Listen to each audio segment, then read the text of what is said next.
কৃষ্ণের 10 অবতারের উনি এক অবতার। ফের রাজ্যপালকে আক্রমণ শ্রীরামপুরের সাংসদ কল্যাণ বন্দ্যোপাধ্যায়ের। সপ্তাহখানেক আগেই রাজ্যপাল সিভি আনন্দ বোসকে বেঞ্জির আক্রমণ করেছিলেন কল্যাণ, যার প্রতিবাদে সরব হয়ে রাজভবনের দরজা খুলে দিয়েছিলেন রাজ্যপাল। ওই ঘটনায় কল্যাণ রাজ্যপাল একে অপরের বিরুদ্ধে এফআইআরও করেছিলেন। শনিবার হুগলির চণ্ডীতলায় ভোট রক্ষা শিবির পরিদর্শনে গিয়ে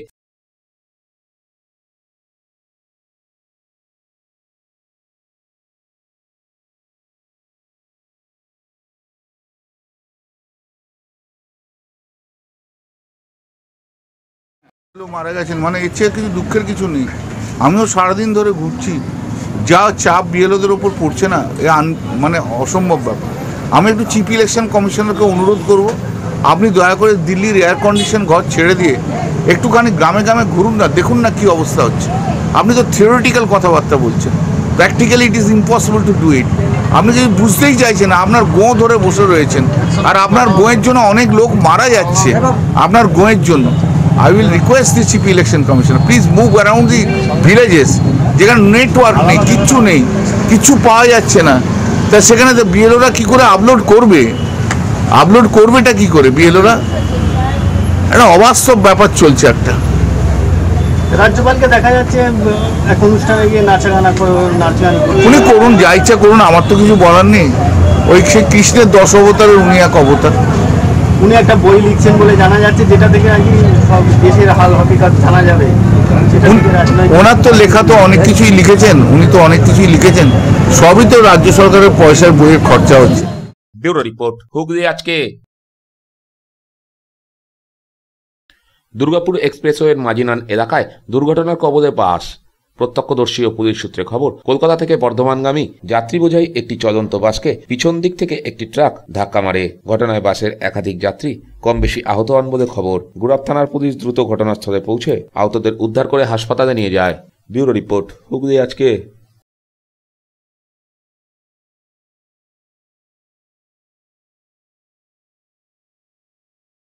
গোপন সূত্রে খবর পেয়ে চণ্ডীতলার জঙ্গলপাড়ায় হানা দিল পুলিশ। সেখানে অবৈধভাবে সিএনজি গাড়িতে গ্যাস ভরা হচ্ছিল। সেখান থেকে 36টি গ্যাস সিলিন্ডার উদ্ধার করে পুলিশ। পাশাপাশি রিফিলিংয়ের সরঞ্জামও উদ্ধার হয়েছে। এ বিষয়ে সাংবাদিক সম্মেলন করে হুগলি গ্রামীণ পুলিশের কর্তা তমাল সরকার বলেন, আমাদের চণ্ডীতলা থানার পুলিশ জঙ্গলপাড়া বাজারে অবস্থিত বি গ্যাস এন্টারপ্রাইজে আমরা হানা দিই। এই প্রতিষ্ঠানটি শিব গ্যাস, গো গ্যাস এবং হেমকুণ্ডের অনুমোদিত ডিস্ট্রিবিউটার এবং এর স্বত্বাধিকারী যিনি আছেন তার নাম শ্রী শিশির কুমার দেব, বয়স 68 বছর, পিতা লেট হরচন্দ্র দে, ঠিকানা জঙ্গলপাড়া বাজার। তো তার এই গোডাউনে আমরা হানা দিয়ে মোট 36টি গ্যাস সিলিন্ডার, কিছু রিফিলিং সরঞ্জাম, হোস পাইপ এবং রেগুলেটর সহ ওই ব্যক্তিকে আমরা অ্যারেস্ট করি এবং তার বিরুদ্ধে বিএনএস এবং পিসি অ্যাক্টের উপযুক্ত ধারায় আমরা একটি কেস রুজু করা হচ্ছে। তো এটি হানা দেওয়ার সময় আমরা যেটা দেখি যে উনি ডিস্ট্রিবিউটারশিপের আড়ালে অবৈধভাবে এলপিজি ফিলিং করছিলেন এবং সিএনজি অটো সহ অন্যান্য যানবাহনে এই গ্যাস ভরা একটি বেআইনি কাজ এবং যেটি রাজস্বের ক্ষেত্রেও বড় ক্ষতি আনে। ব্যুরো রিপোর্ট, হুগলি আজকে।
অসুস্থ হয়ে বাড়ি ফিরে কাজের চাপে হাউমাউ করে কেঁদে ভাসালেন বিএলও। আর সেই ভিডিওই ভাইরাল সোশ্যাল মিডিয়ায়। অনিমেষ হালদার নামে এক ব্যক্তির ফেসবুক প্রোফাইল থেকে ওই ভিডিওটি ভাইরাল হয়।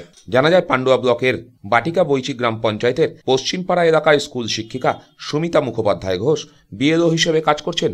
ওই পঞ্চায়েতেরই 41 নম্বর বুথে এসআইআর এর কাজের চাপে বাড়িতে তিনি হাউমাউ করে কাঁদছেন। আর সেই ভিডিও এখন সামাজিক মাধ্যমে ভাইরাল। কেন তিনি কেঁদে ভাসালেন? সুমিতা মুখোপাধ্যায়ের বক্তব্য, আমার শারীরিক অসুস্থতা থাকা সত্ত্বেও আমি এসআইআর এর কাজটা করছি। ইতিমধ্যে প্রায় 300 জনের নাম অনলাইনে আপডেট করেছি। তারপরেও আমাকে ব্লক অফিসে ডেকে পাঠিয়ে ওখানে অনলাইন এন্ট্রির কথা বলা হয়, কিন্তু সেখানে সার্ভারের সমস্যা। সকাল 11:30 থেকে বিকেল 4:30 অবধি সেখানে বসিয়ে রাখা হয়। যদিও প্রযুক্তিগত সমস্যার কারণে যথাযথ কাজ করতে পারিনি। তার মধ্যে আমি খাইও নি। তখনই আমার শারীরিক অবস্থা প্রচণ্ড খারাপ ছিল। তার অভিযোগ, দপ্তরের আধিকারিকদের বলেও কোনো কাজ হয়নি। ভিডিও দেখলাম যে সোশ্যাল মিডিয়ায় একটা ভাইরাল হয়েছে, কি ঘটনাটা ঘটেছিল? আপনাকে দেখলাম যে কাঁদতে দেখলাম। ঘটনাটা বলি, গত পরশু আমাকে বিডিও অফিসে ডেকেছিল যে ইএফ গুলো নিয়ে চলে আসুন, এসে এখানে এন্ট্রি করতে হবে। ঠিক আছে, তো ইএফ গুলো নিয়ে আমরা যখন ওখানে পৌঁছালাম, তো আমার প্রথমেই একটা খটকা লেগেছিল যে আমি তার আগের দিন রাত্রে দেখলাম যে আমার কিন্তু ডিস্ট্রিবিউশনের লেভেলটা কিন্তু হাই আছে। আমার নাম আসেনি সেখানে লেস দ্যান, যেটা বিডিও ম্যাডাম রিপোর্টটা পাঠিয়েছিলেন। তারপর আমি সকালে উঠে দেখি যে একটা রিপোর্ট পাঠিয়েছেন, সেখানে 41 বুথ, আরো অন্যান্য ডেকেছে, 41 আমাকেও ডেকে পাঠিয়েছে। তো যথারীতি আমি আমার সুপারভাইজারের সঙ্গে যোগাযোগ করি। সুপারভাইজার কিন্তু ফোন ধরেনি তখন, সেই মুহূর্তে। আমি AERO স্যারকে ফোন করি, 2 বার ওনাকে ফোন করি, দিয়ে স্যারকে আমি এই কথাটা বলি যে স্যার, আমার এন্ট্রি তো আপাতত 294 থেকে 300-র মধ্যে হয়ে গেছে, তো সেক্ষেত্রে আমি কেন এখন বিডিও অফিসে যাব? দ্বিতীয়ত আমার তো এন্ট্রি অপারেটরের দরকার নেই, আর আমি তো সবে অ্যাডিশনাল বিএলওটা পেলাম। আপনাদের টেকনিক্যাল ফল্টের জন্য আমি 5 দিন পরে অ্যাডিশনাল বিএলওকে পেয়েছি।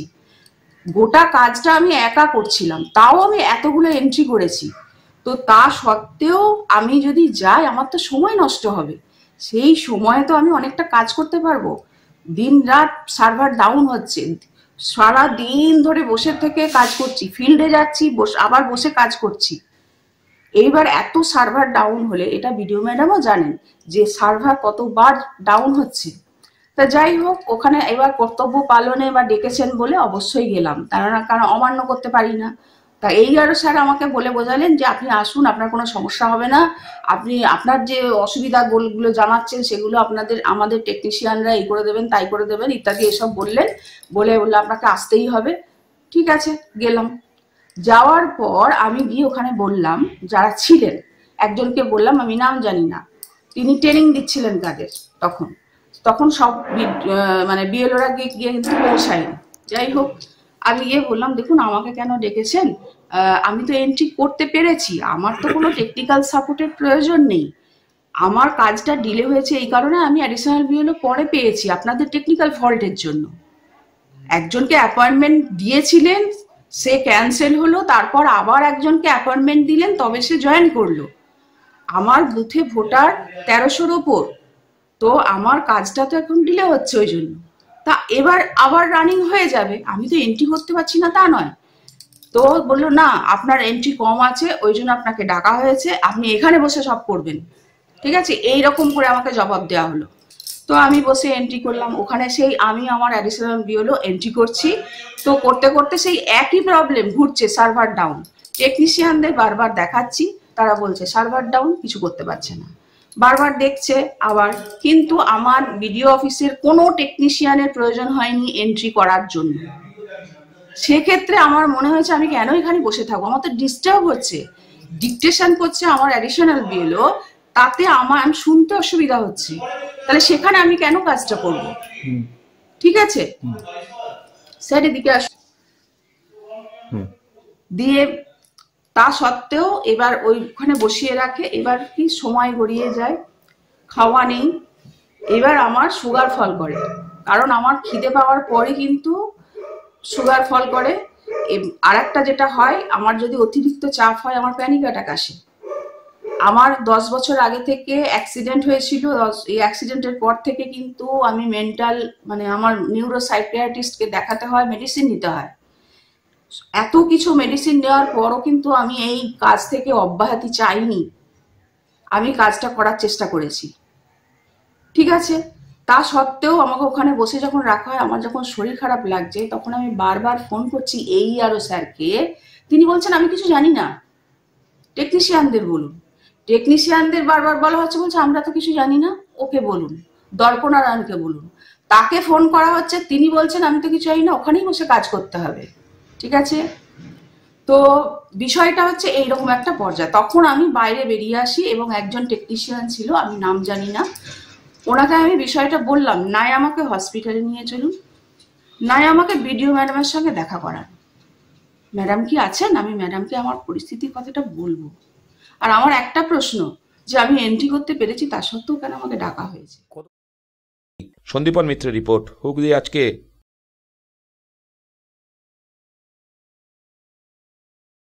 পেট্রোল পাম্পের টাকা তছরূপের অভিযোগে গ্রেপ্তার করা হলো ওই পাম্পের ম্যানেজার রাজেশ হাইতকে। ঘটনাটি তারকেশ্বরের। পুলিশের স্থানীয় সূত্রে খবর, তারকেশ্বর থানার অন্তর্গত নাইটা মালপাহাড়পুর পঞ্চায়েতের গোবরহারা এলাকায় একটি পেট্রোল পাম্প রয়েছে। সেই পাম্পের মালিক কাজল টুডু, সেখানেই ম্যানেজার হিসাবে কর্মরত ছিলেন এলাকার বাসিন্দা রাজেশ হাইত। পাম্পের বার্ষিক হিসাব নিকেশে লক্ষ লক্ষ টাকা গরমিল ধরা পড়ায় থানায় লিখিত অভিযোগ দায়ের করেন মালিক কাজল টুডু। এরপর থেকেই অবশ্য রাজেশ হাইত ফেরার ছিলেন। এদিন পুলিশ তাকে গ্রেপ্তার করে চন্দননগর মহকুমা আদালতে পাঠায়। ব্যুরো রিপোর্ট, হুগলি আজকে।